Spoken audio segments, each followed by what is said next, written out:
Welcome, everybody, to this week's episode. We really appreciate you joining us. This podcast really shows us how we can all learn, live, and thrive off of each other. By sharing our knowledge through our conversations, we will impart some knowledge whilst learning ourselves how to progress even further. Here is your host. Hello and welcome to Around the World Today, Series 4, Episode 2.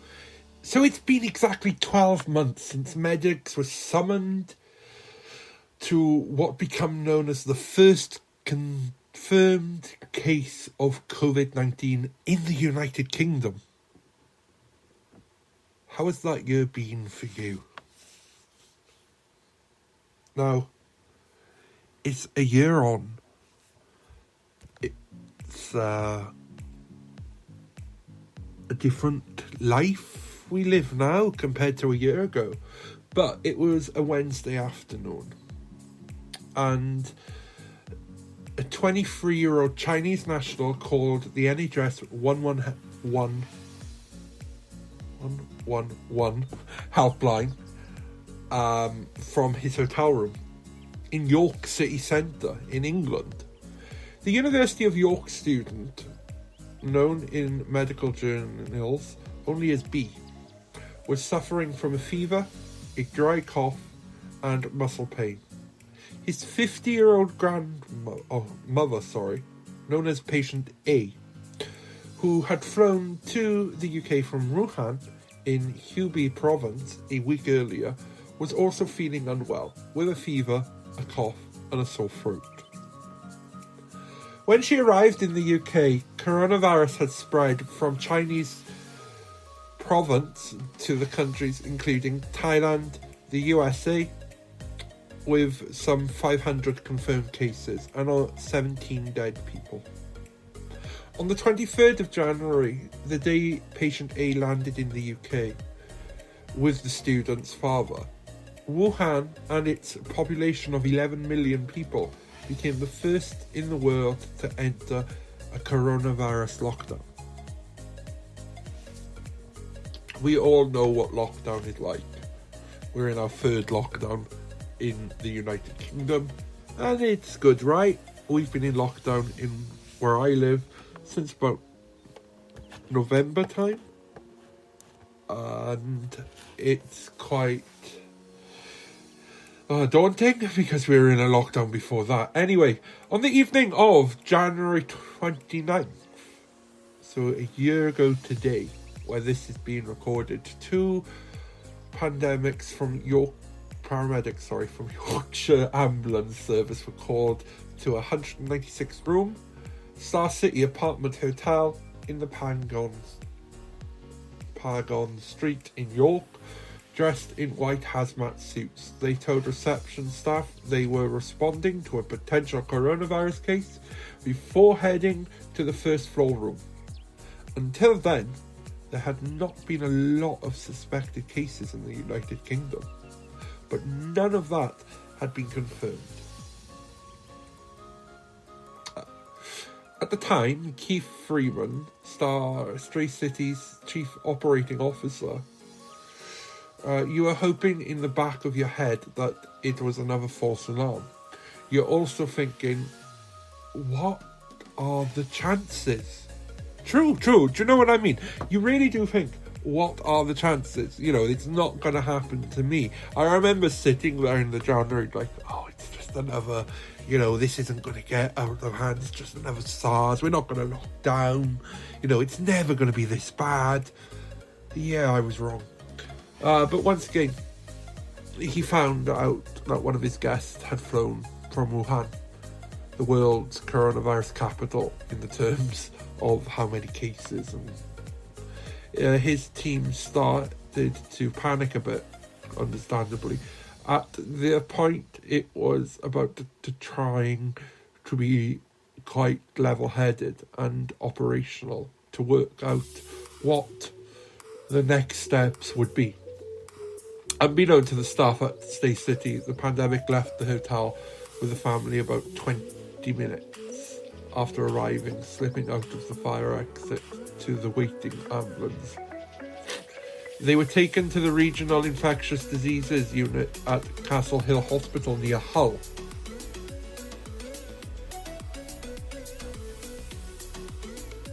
Okay, 30 miles away, Nick Empson, Anna Samson and Patrick Leal, all specialists in infectious disease, had been at a retirement dinner when they were suddenly called back.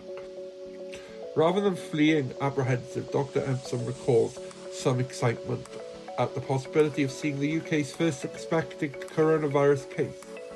Now, I know what you're thinking about this. How can someone say that they were excited? This man is an infectious disease doctor. This is what he spent most of his career training for. He, at that point, saw what was happening in the world. He knew it was coming here. It was just a matter of time of waiting and doing. At that point, it's like a general in a war that's waiting for a battle. If you've watched a lot of TV programs, historical documentaries, or even a good drama, you see that the generals before a war are always, apprehensive. And then when the first battle kicks off, the general is always in his element or her element in today. What's really, and this is where I feel Dr. Epsom was with what he was saying about the excitement, because to him, his battle had started. Now, he had to send a colleague to buy him an electric razor from his office, allowing him to trim his beard to ensure his personal protective equipment would fit properly. Just days earlier, he and his colleagues had agreed that a handful of cases in the UK was to be expected, but it would be slightly unusual if we saw any in Hull. We thought, in all likelihood, we would get them in and test them, and it would be a dry run to make sure all of our processes were working well. He said the next day, the mother and the son tested positive for coronavirus, the first people in the United Kingdom.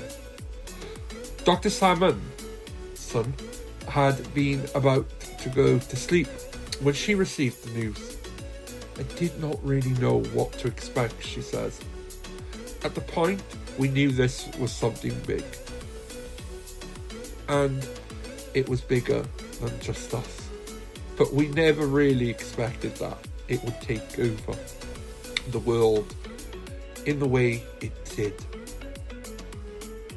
Now, in this article that I will be sharing, that I'm taking bits from, I'll add in what else she says, but she remembers thinking on how incredibly well the patients looked, with only a bit of a fever and some flu-like symptoms. I could see straight away there was nothing here we needed to do. We just needed to make sure they wouldn't contaminate anyone else. At the hotel, Mr. Freeman's team was anxiously seeking information and following the paramedics' visits. By now, members of the press were gathering by the minute on the pavement outside the hotel, talking to guests as they came in and went. On the 30th of January 2020, Mr. Freeman asked Public Health England, PHE, if the hotel needed to close, and remembers being told, "We don't want anyone to be fearful. It's only suspected. Just don't go near the room." He was told it would be 48 hours before more information is available. But the following day, he was boarded a flight home from Edinburgh. He received a call telling him the worst. The tests were positive. The flight, he says, was the longest hour of his life. As soon as he landed, he was straight back on the phone to formulate a plan for breaking the news to the guests. Now, yeah, he was on the back foot. And yes, he, I don't know, he, hello? So, some are saying, the hotel was on the back foot. Yeah, they were. Public Health England didn't understand how serious this was going to become. The advice they were giving to these people just didn't make sense at the time. So also battling for information was York's Director of Public Health, Sharon Saltz, who learned of the potential outbreak from a local newspaper, of all things. This is the lady who is charged with public health within the York Council area of responsibility, where the first cases in the United Kingdom were. And she finds out about the case in her local newspaper. It quoted a woman who had seen a man in the back of an ambulance wearing a mask, surrounded by paramedics in white quarantine suits. The city, like the rest of the UK, was already on high alert, Ms. Schultz says. But the official confirmation of the suspected case did not arrive until later. Everything was being controlled centrally, and the media were faster than the official communication channels, which was a real headache for us, Ms. Schultz said. Having to wait to put Ms. Schultz and her colleagues on the back foot, she says. It did put her on the back foot. Do you know what I mean? They didn't know what they were doing. The advice and the guidance was coming out of Whitehall and Downing Street. And if you're in York or Cardiff or Edinburgh or Belfast or Birmingham, maybe sometimes London's a bit too slow. Now, it was harder for her to ask the questions from her local residents. Remember that these people had been in the United Kingdom for 4 days, for like a week before the first case was tested. So they would have been mixing about. She had anxiety herself, her staff did. Now, we're going to jump to York University, because there were cases here. Because the student, as I've already mentioned, was a student at York University. When Public Health England confirmed that the 2 cases on the 31st of January, University of York Vice-Chancellor Professor Charlie Jeffrey was 500 miles away from his home in the Dutch city of Montserrat. A photo taking during an academic parade through the streets captures him taking calls from colleagues in the UK. It was to inform him that one of York's coronavirus patients was at the university. Despite the distance, he was prepared. Just a week earlier, a group had been set up to plan the university's response to a potential outbreak. He arrived back at York the next day. Before the patient's links to the university were made public, assembled an incident room on campus, including staff, student union officials, and experts in biology, medicine, and virology. I'm now going to play you part of what the professor said, or the Vice-Chancellor said. As you're aware, Public Health England has informed us that one of our students has tested positive for coronavirus. This is one of 2 individuals who tested positive for the virus in the city. Our immediate concerns are for the affected student and family, along with the health and continued well-being of our students and staff, and the residents and visitors of our city. We understand this development will cause concern and anxiety, but I want to reassure our students, staff and the wider community that we're working closely with the lead agency, Public Health England, and other agencies to manage this situation. We will continue to take direction from Public Health England. Public Health England has advised us that the risk of an infection being passed to others on campus is low.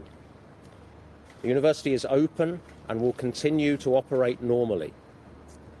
I want to reiterate to students, staff, parents and visitors that we're working with our partners across the city to ensure that York and the university remain a safe and welcoming place to live, work and visit. Let me say also that the University of York is very much an international community. We are home to students and staff from more than 140 countries. We're enormously proud that we are part of the city and of the warm welcome given to all of our community by the city. At times like this, we all, staff, students and friends across the city, pull together and support one another. And that is the same at every university, town or city within the United Kingdom. When something like this happens, you pull together. You want your advice. You want those institutions, such as local councils, the local health service, your universities, the people who live in the city, who work in the city, who worship in the city, who visit the city, who study here, to all come together as one community and to be given the advice by their government. However, from what we can see, Public Health England, Public Health Wales, Public Health Scotland, Public Health Northern Ireland, effectively the United Kingdom, was not prepared for the severity of the Covid-19 pandemic at the beginning. The advice being given by Public Health England to York University, York Council, the people of York, businesses within York, was constantly on the back foot. As the Vice-Chancellor gave this press conference, standing next to him was a student union president who had just found out that a student that it was her job to represent, a student had tested positive. One of her students. I've been a student union president. I've been an NUS elected officer. As a former student union president, I can tell you that you see all of the students as your own students. Your job is to represent the student body.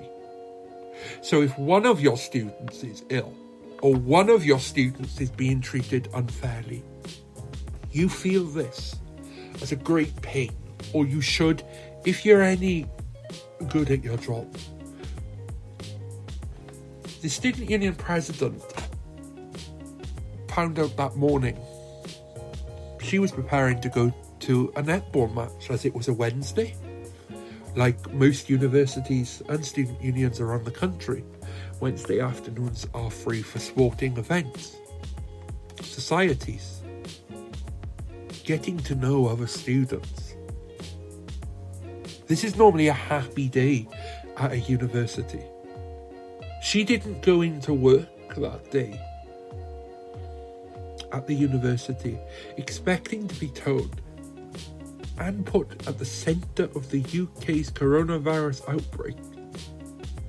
Remember, her job was to represent the student, and she did this very well, and the student body. She stood side by side with the Vice-Chancellor of the university. What I find quite funny today is that student unions are now having to fight Vice-Chancellors over accommodation fees and tuition fees. Maybe if we learned something from York University's handling and everyone came together, there was a unit set up. York University took the opinions of the student union on board. The student movement is now advising and helping to come up with suggestions, for their students, for their people that they're there to serve.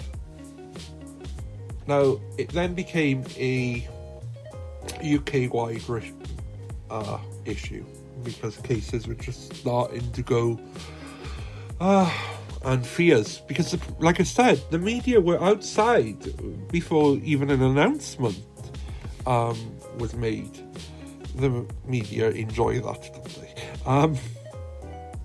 But yes, the media were outside before, and understandably, they have papers to sell, they have all of this to do, and basically that's what they did, their normal selves, and when they stoked up fear, because that's what they did, there was fear out there at first. People were panic buying. Do you remember the toilet rolls, people? Do you know what I mean? Do you remember, there we go. Do you remember all those toilet rolls? People just panic buying toilet rolls. Considering to this day, I don't believe diarrhea is a part of coronavirus. But anyway, it became a UK issue. They were panic buying. No one... medical reports by the 4th of February now, there were a pair symptom-free. They tested negative the day before and were discharged on the 17th of February. Student's father also tested negative. These are the people. So that was 2 weeks. Fears were growing. Jeffrey Moore was quickly to reassure that the challenges, and okay, so the identities of A and B have remained a mystery ever since the union leader, Miss Jones, said she never learnt the student's name and was somewhat happy that way. I think there were some people that knew, but I think the student body very much respected the fact that they were just another student, and they didn't want everyone knowing that it was them. I kind of agree with that. If I was in her position, I don't feel that I would want to know who the student was. I don't feel, if you were the first university, and you don't know if it's going everywhere else at that point, I don't feel that you would want to know. You would even publicise it, because the fact is,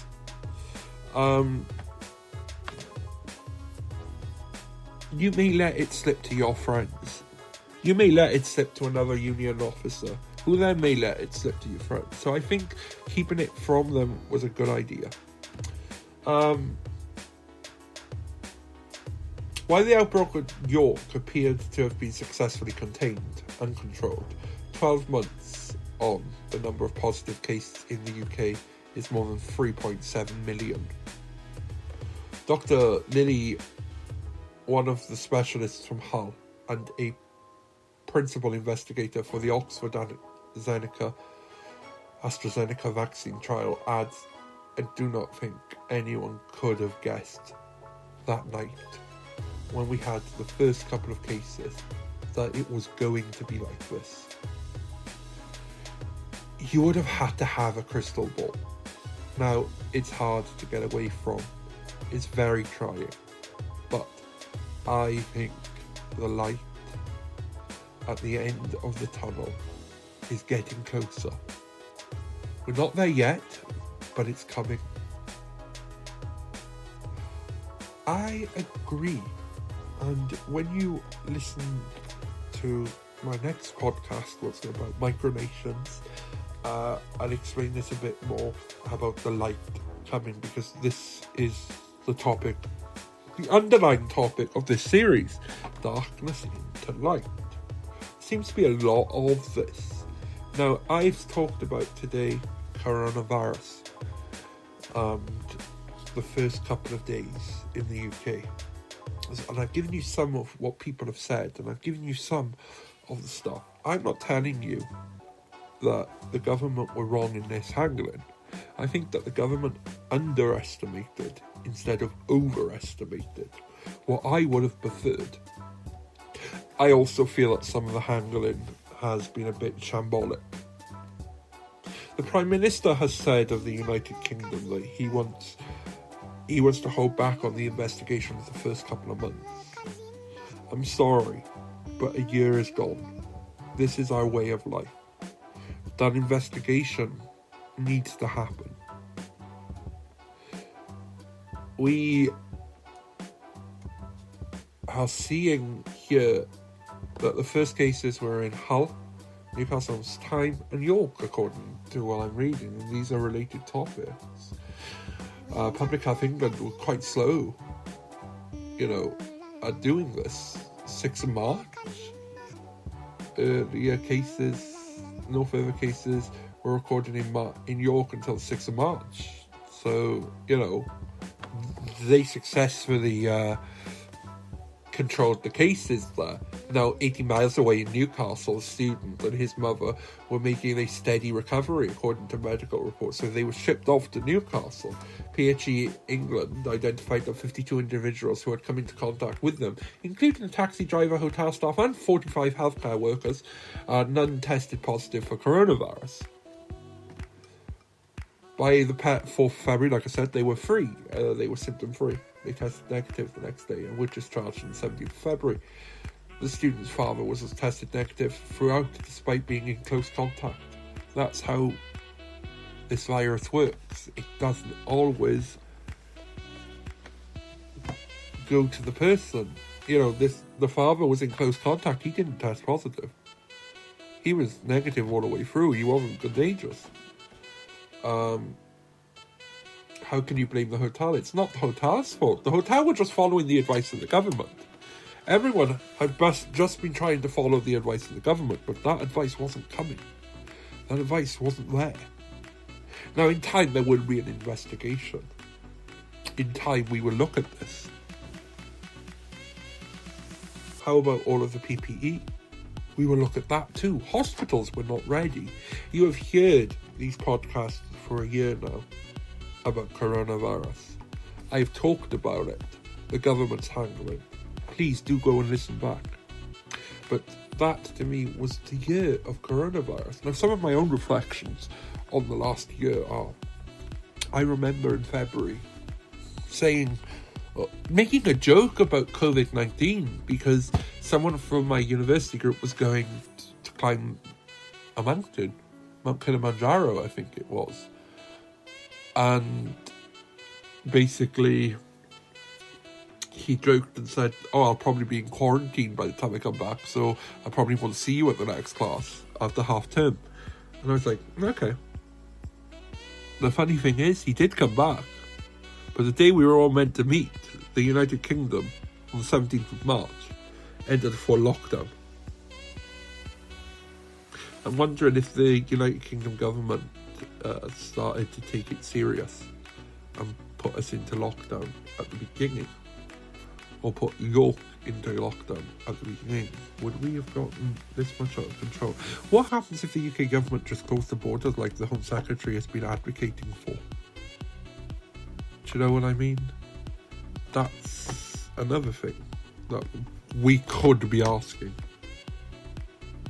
But I'm sure the time is now coming for serious questions and an investigation into the government's handling and the civil services of the Covid-19, as well as the public health departments of Wales, Scotland, Northern Ireland and England. And I know this sounds a bit a down podcast, but I'm going to end it here. I'd love to hear your views on this. So please send us an email or a tweet. Visit our Facebook page, www.facebook.com/RealTario, or tweet us, and it's @RealTario. You can visit our website, realtario.com, and there'll be an article and a few links on there. I hope you are all staying safe. Thank you for tuning in. Have a lovely weekend. And I will see you next week for episode 3, when we talk about micronations and government. I told you it's lightness into darkness, or darkness into light, sorry. But here we go.